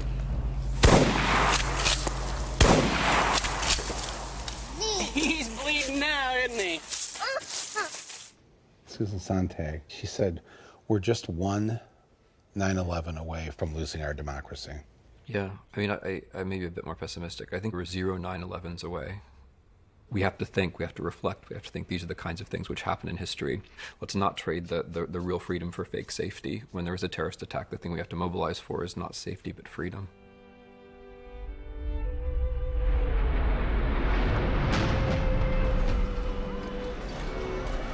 There is one report, as of yet unconfirmed, that a plane has hit the World Trade Center, and you can see that there is smoke there coming out of at least two sides of the building. The search is underway for those who are behind these evil acts. The USA Patriot Act, adopted by Congress and signed by Bush 6 weeks after the attacks, allows for searches of medical and financial records, computer and telephone conversations, and even for the books you take out of the library. Most of the people we spoke to say they're willing to give up some liberties to fight terrorism. Either you are with us, or you are with the terrorists. Donald J. Trump is calling for a total and complete shutdown of Muslims entering the United States. Last week, ICE agents fanned out in raids like this one in every state. Ripping children away from their families under this new policy. ¿De dónde son ustedes? ¿Y tú? Guatemala. No llores. Vas a llegar con... Mira, ella te va a explicar y te va a ayudar.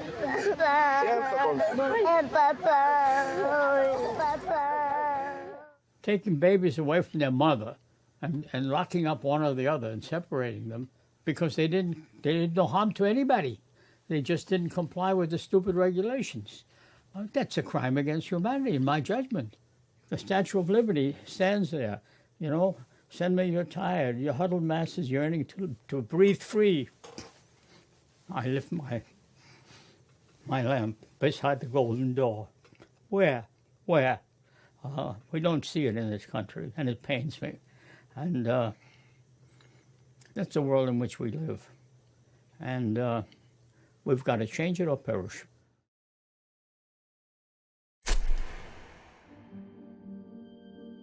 Months from now, when we realize that the democracy we wished we'd had never came to be, and what we did have was eliminated due to some national emergency, will we ask ourselves, when was that moment we could have turned things around before it was too late?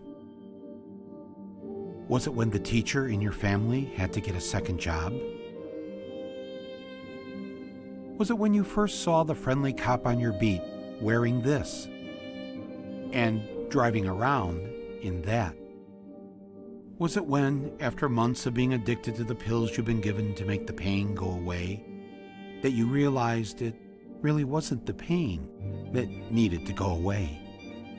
Was it when you first heard that the president you dearly loved took more money from Goldman Sachs than any other contributor, and you wanted to tell someone, but instead, you just quietly threw up in your mouth? Was it when you convinced yourself that this misfortune would never come to your town? Was it when you realized that we do indeed love our guns more than we love our kids? And that if this is the America we're trying to save, maybe we need to ask ourselves, why? Why save this America? The America I want to save is the America we've never had. It didn't need to end up like this. And it still doesn't.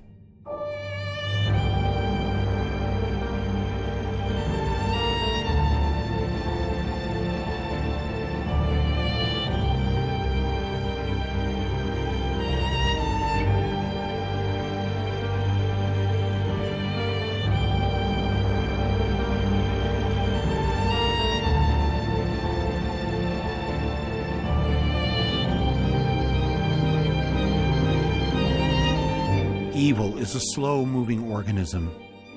By the time it coalesces into one giant terror, it is too late.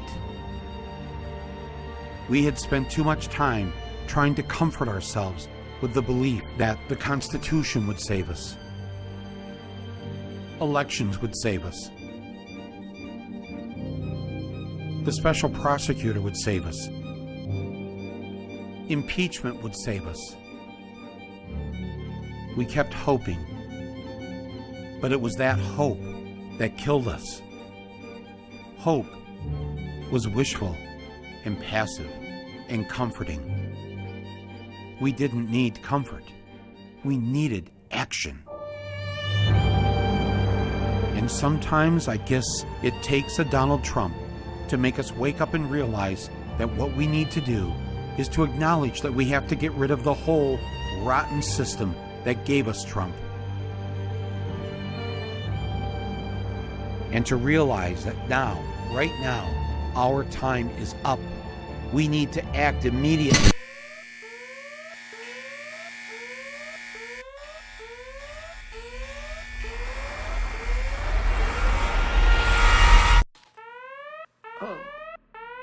Oh gosh, what happened?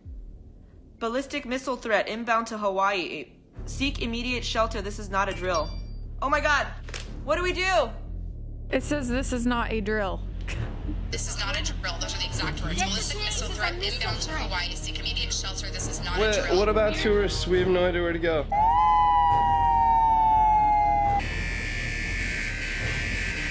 I mean, this literally could be the start of a nuclear war.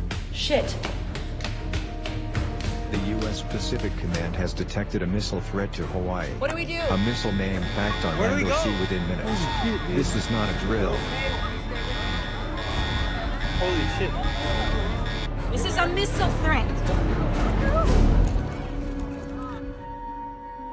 It was just an accident, a mistake. But make no mistake about it, this is the world in which we now live. 911, what is the emergency? Stoneman Douglas High School. They were shooting into my classroom. 6 minutes and 20 seconds with an AR-15, and my friend Carmen would never complain to me about piano practice. Aaron Feist would never call Kira Miss Sunshine. Alex Schachter would never walk into school with his brother Ryan. Scott Beagle would never joke around with Cameron at camp. Helen Ramsey would never hang out after school with Max. Gina Montalto would never wave to her friend Liam at lunch. Joaquin Oliver would never play basketball with Sam or Dylan. Elena Petty would never. Kara Lugren would never. Chris Hickson would never. Luke Hoyer would never. Marquine Duque Aguiano would never. Peter Wang would never. Alyssa Al-Hadaf would never. Jamie Guttenberg would never. Meadow Pollock would never.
costumes by the devil, and the screenplay is adapted from a book that's embezzled. This is where I grew up, this is where I grew proud. This is where neighbors never say music is too loud. This is where the streets have no name, but they have history. This is lost as victory. Oh, my name, it ain't nothing. My age, it means less. The country I come from could be like the rest. I was taught and brought up there, laws to abide, and the land that I live in has God on its side. I had an undying wish to keep from dying. I had an untimely hitch keep me from climbing, but I climbed the hitch itself and I tried flying. I had an uprising in my soul.